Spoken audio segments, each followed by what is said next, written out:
Hello friends, this is Durga again from ITversity. As part of CCA Spark and Hadoop developer, at this time we are talking about Spark. The second module, which says transform, stage and store, is predominantly about Spark, and it requires you to be familiar with both Scala and Python. I have already covered a few details as part of the Spark introduction, and I have covered how the Scala interface looks like. In this video, I will show you Python or PySpark introduction, and then we will be developing content taking the same use cases in both Scala and Python, so that you guys will be familiar with both. So I will not be focusing on, or I will not be emphasizing much on Python as a programming language itself, but whatever is required for demonstrating in the videos, those things I will try to cover. Anyway, you can actually ask the questions in the Stack Overflow tagging properly, and I will be able to, or I will try to answer those questions to the best of my knowledge. That being said, let's go ahead and see the introduction about PySpark, or using Python in Spark as a programming language. We have seen that you can run command like Spark shell to launch the Scala command line interface. Similarly, if you want to launch Python command line interface for Spark, you can type PySpark and hit enter, and it will launch the PySpark in yarn mode. Yarn is nothing but resource management software on top of Hadoop or big data ecosystem. And when you actually use Cloudera distribution, and if you try to run PySpark on that, by default it uses yarn to run your jobs.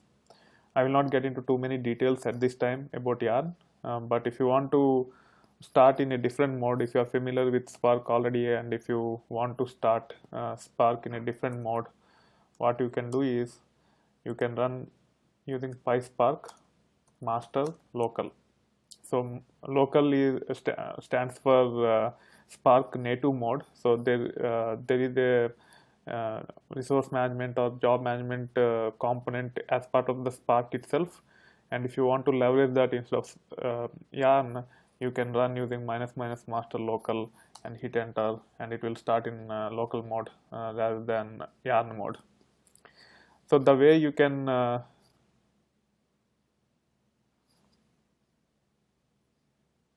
so once you submit the job, the way you can monitor whether it is running in local or in master mode, you can go to the resource manager URL. Resource manager typically runs on 8088 port, and I think in certification I am assuming that they will give the IP address for the resource manager, and port number is by default 8088. If it is different, then they will share that port number with you. So you can use that URL. If you are using Cloudera VM and if you want to get this URL, you can just go to the bookmark section of Firefox browser in the VM, and you will have that, and you can click on that, and then you can click on running. If it is running in yarn mode, you will see an application up and running as long as your session is running. Now, as we have ran in local mode, it will not show you here. Instead, you can go to Spark and you can actually click on I think master, no, history server, and you can see that a job is started.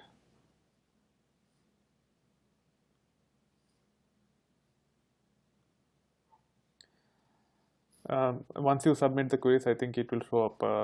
Right now it is not showing up.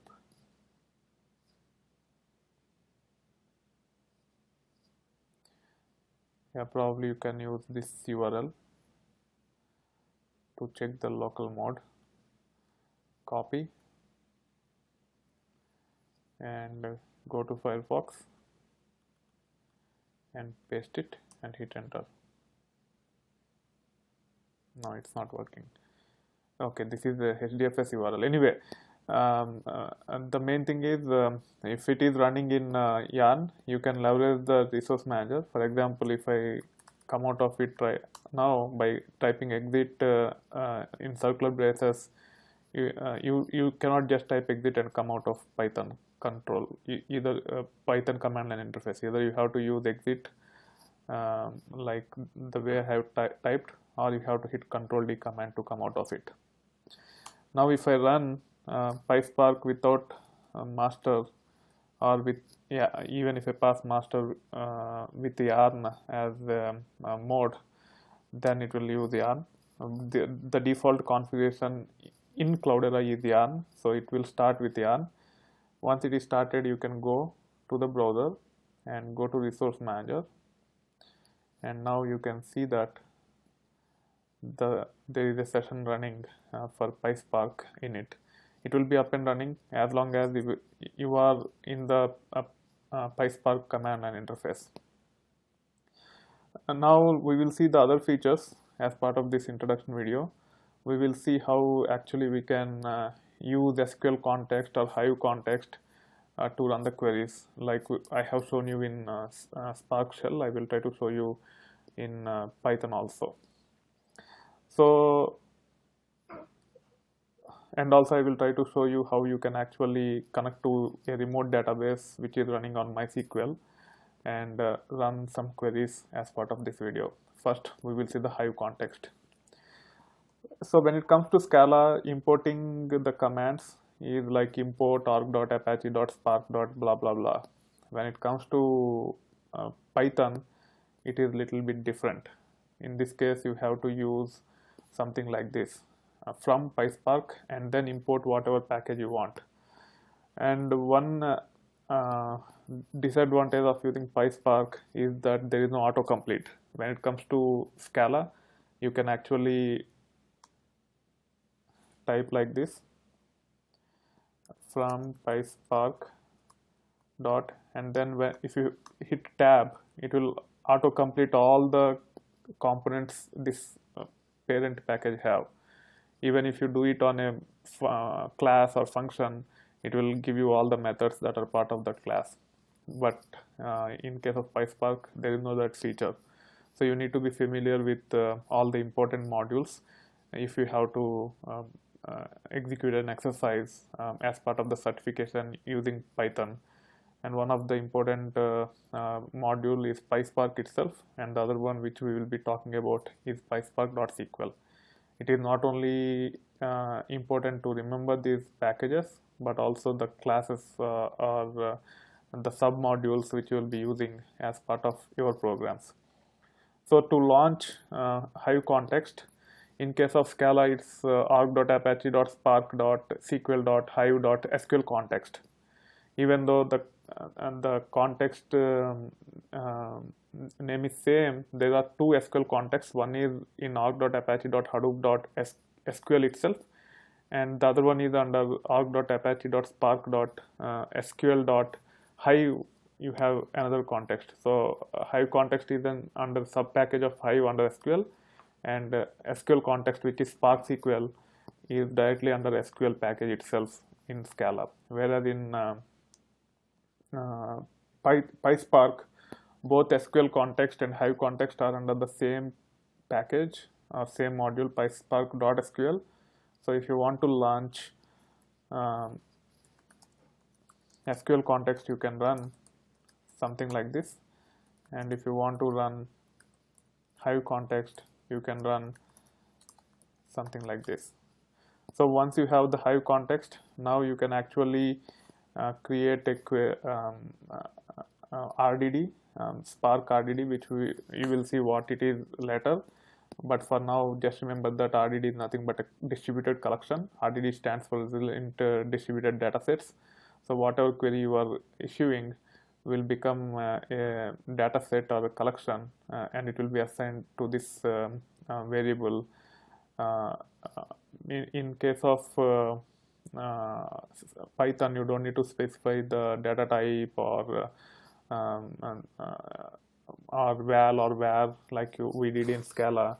you can just give the variable name, and then you can actually assign a RDD by running the query like this. So it is departments equal to SQL context. First of all, I have to set SQL context itself. Hive context SC. SC is nothing but a Spark context, which will be imported automatically when you launch the pyspark and hit enter. And then we can say departments equal to SQL context. There is a method called SQL in that, and you have to give the query like this and hit enter. Now the RDD is assigned to departments. Means the data in the table is assigned as RDD in the departments variable, and then you can actually write a for loop to navigate through the items in the RDD or records in the RDD. So vec in depts dot collect, we have to collect, and then you have to give colon. So this is all Python syntax which we are using to navigate through the collection. And then in Python you don't have curly braces and all to have to define the scope of if condition or while loop or for loop. You just have to indent uniformly for a given loop control or condition control. In this case, for is a loop control, and if I give two spaces for the first item, I have to follow the same level of indentation for all the other commands which should be part of that for loop. So in this case, I am just trying to print what is there in record and hit enter. If you want to add more logic, you can add it by indenting at same level. In this case, I don't want to add anything else, and hit enter. Now the query will run and it will retrieve the output for you. Sorry, it would be print, not println. And hit enter, and you can see the data like this. So this is how you can actually run queries in Hive context. The reason why I am emphasizing on Hive context is, in case of certification, if they are not emphasizing to write the logic using more complicated Spark related modules, then you can actually run all the complex aggregations, joins, etc. using Hive context if it is provided to you, or SQL context if it is provided to you, and then you can minimize the amount of coding you need to do at the time of certification.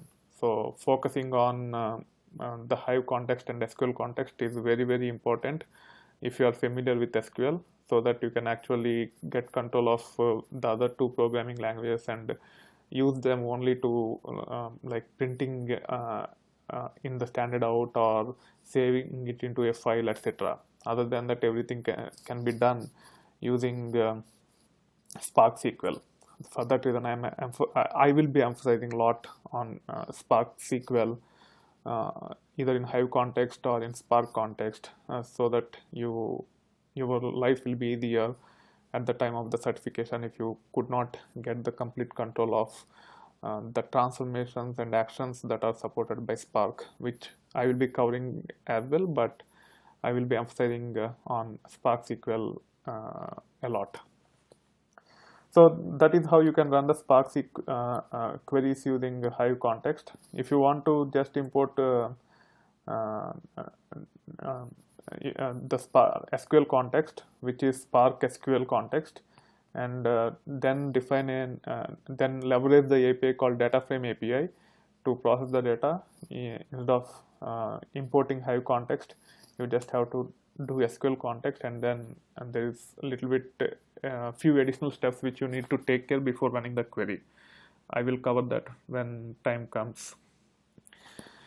That being said, that is how you can actually run the queries. On top of running the queries on the data that is there in HDFS using SQL context or Hive context, You can also connect to remote databases using JDBC, and you can actually issue queries uh, against your source database also.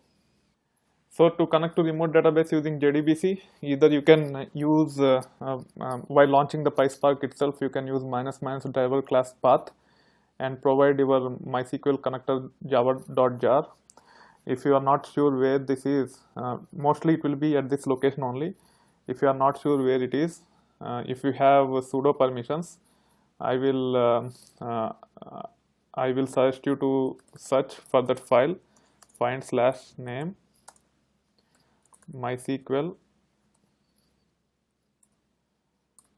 connector. Sometimes there could be different versions, so star.jar and hit enter, and it will list all the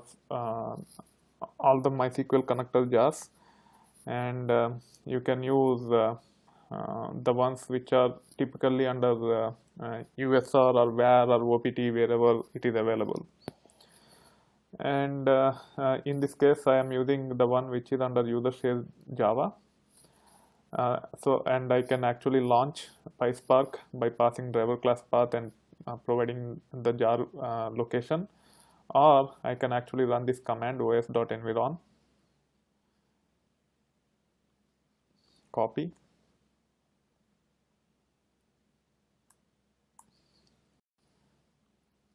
paste, and hit enter. Now you have the session registered. You have the jar file registered within your session. Now you will be able to connect to the remote databases using JDBC, as long as there is connectivity between your server from where you are running these commands and the remote database. You need to have the JDBC details. So it will look like this. First, you need to import the SQL context using command from PySpark import, pyspark.sql import SQL context, and then you have to say SQL context equal to SQL context. I have created a variable called SQL context, and it should take the variable called SC, which is nothing but Spark context, and hit enter. And now you can actually build the JDBC URL and issue a command called load command, which is part of SQL context, and pass the source. In this case, we are trying to connect to the remote database using JDBC, and the JDBC URL itself. If you are using Cloudera VM, you have a database called retail-db that is running on the VM, and the user is retail_dba, who have access to this retail_db database, and the password is Cloudera. So this is typical JDBC URL for connecting to MySQL database. It should start with JDBC :MySQL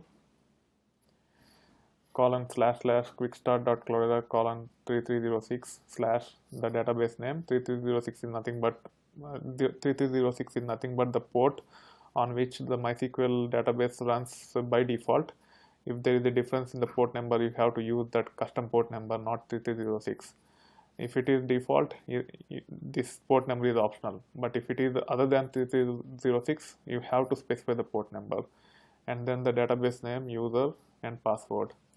And then you can actually issue the command SQL context.load command using this JDBC URL variable and the table name. So I'm copy pasting these things, paste, and then I'm creating a collection or RDD. Spark uses lazy evaluation, hence these things will not be evaluated unless it actually encounters commands such as collect and few other commands. It is called as lazy evaluation. It will build the flow as and when you are typing these commands, but it only evaluates when particular commands like collect, print, etc. are used, or save are used, to take proper actions on the data set which is supposed to be collected with these commands. Once you have the query, again you can write the for loop like this: for rec in df.collect, and then print rec and hit enter. Now it connected to the remote database using JDBC, and it has returned the results. You can see that there are 10 records, and if you just want to get the count, you can just say df.count and hit enter, and you will get the count. It's 10, and L is for long. It is returning the long type, that's why it is displaying with L. So this is how you can actually use PySpark to either run queries against your Hive tables or even the JDBC. Why I'm showcasing with respect to JDBC is, if you want to evaluate whether your results are correct or not, and if you have access to a remote database, you can use Spark JDBC, Spark SQL using JDBC, and connect to the remote database and run the queries to make sure that the results are expected. It can come handy. And also I just want to share all the basic capabilities these PySpark provides for you. That being said, I hope you are enjoying the content on my channel. If you like this video, please click on the like button. If you want to share the feedback, please use the comment section of the video. If you have any technical questions with respect to this, please use Stack Overflow with proper tags. And I have created a LinkedIn group called Hadoop Certifications, so that all certification aspirants in Hadoop can discuss on all the certifications. So please send a request to join, and if you have not subscribed to my channel yet, please do so. You will get to see a lot more content like this over time. Thank you. Bye.